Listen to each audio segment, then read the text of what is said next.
Hello and welcome to the Sim Racing Corner. Today we're going to explore the new Logitech Pro Racing Direct Drive wheelbase. I've ran this hardware through a bunch of different games and I'll discuss how that went in detail later in the testing and performance segment of this video. But first, let's go through the features of the hardware on my table, so sit back and relax with your favourite beverage in hand. Here we go. The hardware is both PC and console compatible, though do understand when you buy this you'll need to choose between the Xbox and PlayStation version. Either way though, both will work on PC. The wheelbase is powered by an 11 Nm direct drive motor, and what direct drive means is the motor is directly connected to the steering column. There are no belts or cogs between the motor and the steering wheel that you will find on cheap racing wheels. A direct drive is simply a large powerful motor doing the work. The advantages include more powerful and detailed force feedback effects, low friction wheel rotation and mechanical durability. The motor is housed in a plastic shell. This helps keep the overall weight down to just 6.9 kilograms, making it manageable to handle, especially useful if you're planning to use this on a desk or wheel stand, where you'll likely be moving it around to set up and tidying away between sessions. Sockets are set in the panel at the rear, power data and for plugging in the pedals, and that still leaves a couple of spare sockets free for possibly other yet to be released accessories maybe. We don't know for sure what those may be, but we can make a guess that it could be a new shifter, maybe a handbrake, but who knows. But clearly there for future-proofing that potential. Beyond the grille you get a glimpse of the fan. That draws air through the wheelbase, cooling the motor. The air is pulled through the front panel, which is why the front is perforated with these tiny holes.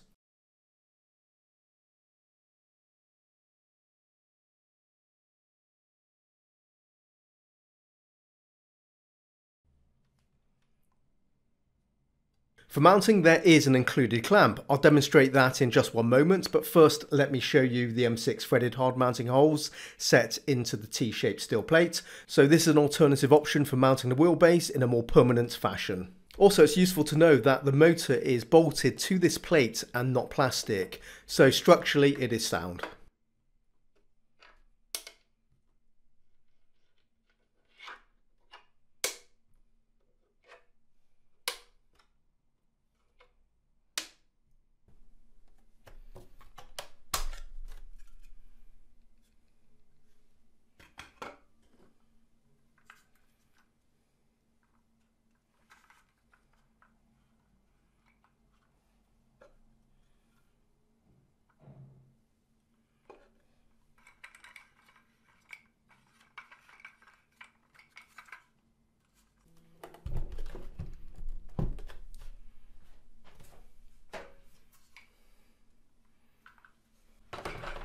The clamp supports a surface thickness of just over 5 centimeters, and despite the clamp being plastic, it's completely effective and holds the wheelbase in place. There's no rocking or slipping in use. It holds firm and gets a clean pass. Though I can't say the same thing about my table that's wobbling around, but the clamp is doing just fine.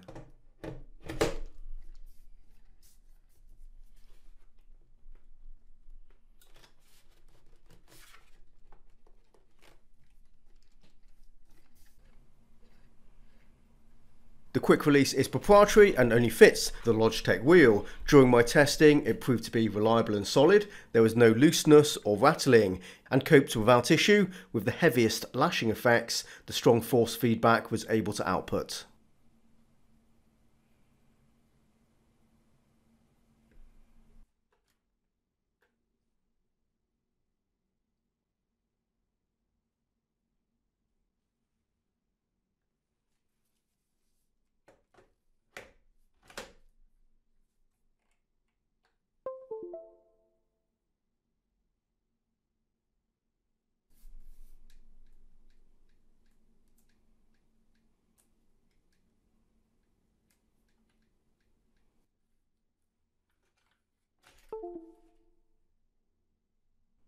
Let's take a closer look at that small OLED panel on the base. The first screen when the wheelbase is turned on is for selecting the platform. As I have the PlayStation compatible version of the wheelbase, I can choose between PS4, PS5 and PC. Today we're using a PC, so that's what I'm going to pick. What you're seeing now is gauges for the inputs for the steering wheel, the pedals and the 2 clutch paddles. You can see the line growing left and right as I rotate the wheel.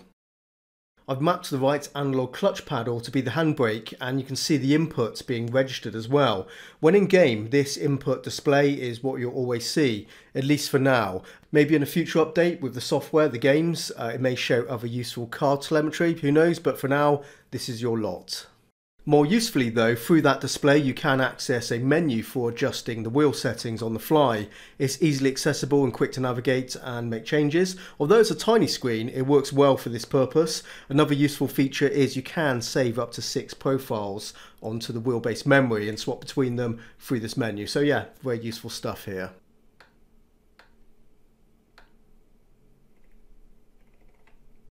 To ensure trouble-free game compatibility, there is a G923 compatibility mode. Essentially, the wheelbase will work the same as before, but the game will recognise the wheelbase as a G923. Just a handy fallback option if needed, possibly a feature more likely to be required for consoles than PC. And the final feature on the front face of the base are the RGB LED RPM lights. You have a choice of patterns and in the G-Hub software, able to adjust the colour palette. The maximum wheel rotation angle is 1080 degrees. That's 3 full turns from end to end. The motion of the wheel is smooth and light, there's no sign of notchiness, that's good, and do take note as this will come up later in the video. Normally direct drive wheelbase motors can be spun perpetually and the wheel rotation is set in the driver software, so having a hard stop is unusual to see, though isn't technically a negative. 1080 degrees is beyond any useful limit, and of course you can also set a lower wheel rotation angle if the game doesn't automatically make that adjustment. Let's talk about the rim next. It's a 300mm D-shaped design. Button box enclosure is moulded plastic. You can see a bunch of pre-labelled buttons matching the PlayStation controller layout. Also a couple of useful dials, they also press in, so that's additional button inputs too, and a joystick that maps to the PlayStation D-pad. Some PC games will already detect the wheel and pre-map all the inputs, but of course you are free to change the key mapping in any game. The magnetic shifter paddles have a crisp positive snap action, and the addition of the dual clutch paddles is a nice bonus. This is a component I've only seen on expensive premium wheels, so yeah, it's good to see here. The primary function of the clutch paddles is to help you launch the car off the start line and maximise grip and reduce wheel spin. The rim is wrapped in real leather, underneath this is plastic. I would have preferred a dense foam to give the wheel more comfort rather than hard plastic. The quality of the leather is good, so it does add a little bit of softness, but it still does feel solid overall. There's no give, and this can speed up fatigue over a long session, so that's disappointing. Ergonomically, it's good. My hands wrap around the rim nicely, though my first impression of the wheel was less positive. I felt the circumference of the grip was a little thinner than I would normally have liked, but now having used this for a couple of weeks or so, it's okay, it's not an issue, and yeah, it's not bad at all. The G-Hub software is Logitech's universal program for all their hardware, whether it's a mouse, keyboard or webcam, etc., and that includes the G Pro Racing wheelbase. Not everyone seems to be a fan of the G-Hub software, but I can't say I've had any problems to speak of, but do feel free to vent in the comments if you have. As far as the settings go for the wheelbase is concerned, it covers the fundamentals, offering a slim selection of options. It keeps things simple and clean, and I'm perfectly happy with that. Some wheelbases pack a ton of tuning features into their software, and often that can overcomplicate things, and not always better for it. This is the dual clutch tuning screen. You set a biting point for one of the paddles. When on the starting grid, you hold both clutch paddles in. To get moving, you let go of the first clutch paddle and immediately you'll hit your biting point. Then, in a controlled manner, you release the other clutch paddle.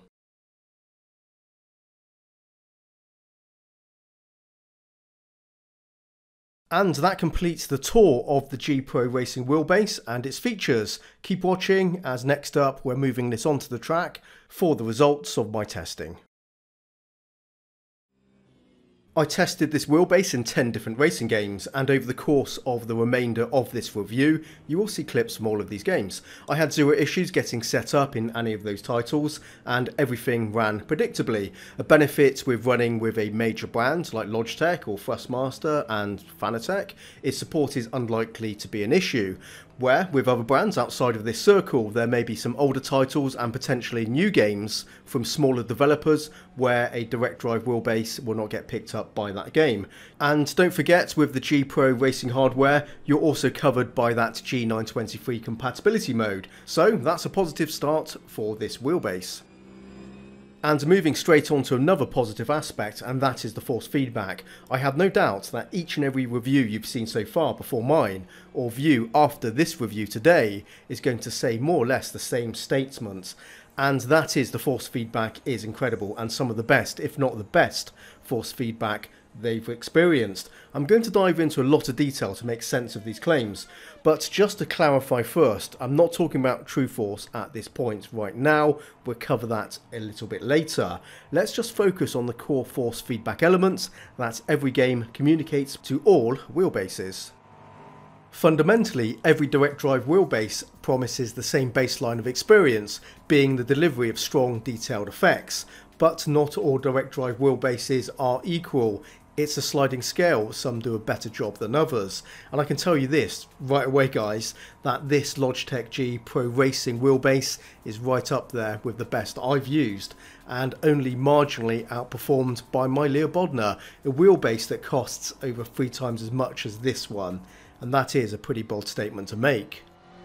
Like the Leo Bodner, the Logitech force feedback is more sensitive to very small changes than my other direct drive wheelbases. Every wheel and pedal input you make, no matter how small, these inputs affect the physics of the car, and in real time you feel a response through the wheel. Even the slightest change to the dynamics of the car is returned through that force feedback. When you're trying to find the limit while tackling a corner, for instance, and the force feedback is precisely reacting, the feeling of being connected to the car is amazing. You're working with the force feedback to extract the most from the car, and you're wrapped in this symbiotic relationship, working the wheel and the pedals, with the force feedback continuously communicating back every detail. The Logitech force feedback is impressively informative. The sensation of grip is incredible, giving you a precise measure of how well planted the car is. The only way I can describe it is you're sort of feeling your way around the track. And scale that across every other effect coming from the racing game, and you can imagine it's going to be really good stuff. Every effect feels fantastic through this wheelbase. It's detailed when it needs to be, and strong when it needs to be. It has an ability to clearly emphasise the subtleties from the track that some other direct drive wheelbases aren't able to pick up or are less sensitive to, is where the G Pro shines. The difference is obvious and superior. Force feedback is a series of progressive effects all working together. It's not a single instrument but an orchestra, and I suppose in that analogy that would make you the conductor. You fully appreciate the effort gone into laser scanned tracks that accurately map every organic bump, track and deviation. Every track is more than just a series of straights and turns. The track surface itself presents the driver with unique elements and challenges, and the G Pro communicates these unique characteristics in full effect. This is simulation at its best. The G Pro never misses a beat. It's also worth saying that the force feedback quality is only as good as the racing game it's coming from. If the game force feedback is basic, then that's what's going to pass through the wheelbase, no matter what. Simulation racing titles feature highly sophisticated physics modelling, and arcade-orientated racing games use more basic physics. And since the force feedback comes from the game physics, the sensations through the wheel do mirror this. So not every game out there is going to output incredibly engaging detailed effects, but I will say this at least, since the Logitech does such a good job at transmitting effects, it does manage to extract the most from any given game regardless. The low mechanical friction and smooth rotation of the motor is another noteworthy feature. The wheel feels agile in my hands, and the only resistance is coming from the force feedback. This ensures the delivery of the force feedback is clean, crisp, and the fine details aren't dampened. Largely every direct drive based wheelbase should have this advantage, but as with everything, some hardware is a bit better than others. And with regards to the friction and smoothness of this wheelbase, I would rate this as being as good as it gets compared to my other direct drive wheelbases. Now let's talk about TrueForce. Well, for starters, it is exclusive to Logitech wheelbases, and more precisely, this wheelbase and the G923. TrueForce has been around since the launch of the G923, so at the time of making this video, that's about 2 years ago. TrueForce doesn't replace the core force feedback effects, it is layered on top. So an additional road texture and engine noise effect, essentially. The effect is produced by micro oscillations from the motor, outputting vibrations. In essence, a fine rumble sensation. Kind of like a bass shaker effect, I suppose. And from what I can work out, TrueForce uses the same type of telemetry output from the racing game that bass shakers pick up. So for instance, if you were to use SimHub with bass shakers. Tuning options are limited to changing the intensity of the effect or disabling it entirely. Also, the vibrations do create some noise, a sort of hum from the motor. You probably won't hear it over speakers, but the loudness of the vibrations depends on how high you set the volume of the TrueForce setting. With TrueForce turned off, the wheelbase is largely silent in use. TrueForce was a neat addition to the G923. Being a less powerful and more basic wheelbase, it gives the force feedback more depth. The G Pro Racing wheelbase doesn't need that extra help in my opinion, so it's entirely subjective whether it's worth using. Before we move on, you should know that TrueForce is only supported by a handful of titles, so as much as Logitech may tout it as being a selling feature, the limited support after 2 years is hardly impressive.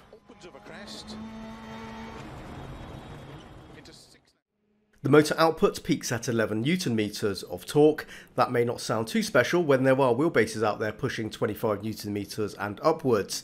I also have the 8 Newton meter Fanatec CSL-DD and the Moser R9, which is 9 Newton meters. Both have been reviewed on the channel, and if we take that difference between the wheelbases, it's merely 3 Newton meters or 2 Newton meters of torque.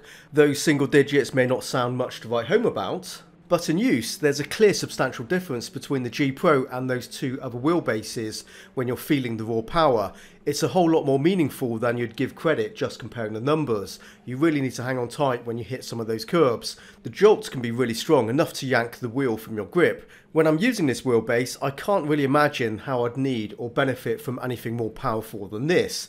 In the G-Hub software, I set the wheel strength at 11 Newton meters, the full whack, and then I head over to the in-game force feedback settings and just set the force feedback strength for what works for me. It varies between titles, typically around 50 to 70%, and that still leaves plenty left in the tank should I need it.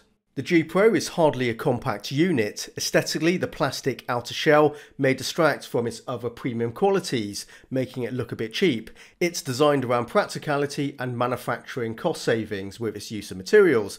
Given that the table clamp has a single central anchor point, the wide front provides stability, distributing the weight of the strong force feedback. Installed on my sim rig, it's just as solid and well planted as any other direct drive wheelbases I use. So if you have any concerns about the overall build quality, you needn't. It's perfectly fine.